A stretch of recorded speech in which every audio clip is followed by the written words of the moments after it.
চাঁদপুরের মতলব উত্তর উপজেলার ফতেপুর পূর্ব ইউনিয়ন বিএনপির আয়োজনে কর্মী সমাবেশ অনুষ্ঠিত হয়েছে। উপজেলার ফতেপুর পূর্ব ইউনিয়নের সাহেব বাজারে ইউনিয়নের বিএনপির আয়োজনে কর্মী সমাবেশে টেলিকনফারেন্সে প্রধান অতিথির বক্তব্য রাখেন সাবেক তথ্য ও সংস্থাপন প্রতিমন্ত্রী বীর মুক্তিযোদ্ধা মরহুম নুরুল হুদার জ্যেষ্ঠ পুত্র ও চাঁদপুর জেলা বিএনপির যুগ্ম সাধারণ সম্পাদক তানভীর হুদা। মতলব প্রতিনিধি মনিরুল ইসলামের প্রতিবেদনে দেখুন বিস্তারিত।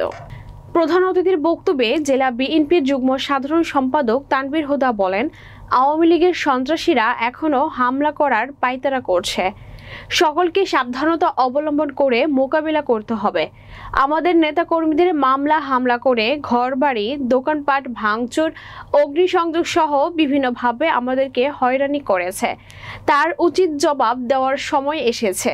দেশনেত্রী বেগম খালেদা জিয়া ও তারুণের অহংকার দেশনায়ক তারেক রহমানের হাতকে শক্তিশালী করার আহ্বান জানান। তিনি আরও বলেন, মতলবে আসন্ন শারদীয় দুর্গাপূজা শান্তি শৃঙ্খলাভাবে ও উৎসবমুখর পরিবেশে পালন করতে পারে, সেজন্য বিএনপির নেতাকর্মীদের পাহারাদার হিসেবে কাজ করতে হবে। বিগত আওয়ামী লীগ সরকারের আমলে দেশের বিভিন্ন জায়গায় সনাতন ধর্মাবলম্বীদের উপর যে নির্যাতনের ঘটনা ঘটেছে তার যেন পুনরাবৃত্তি না হয় তার আহ্বান জানান।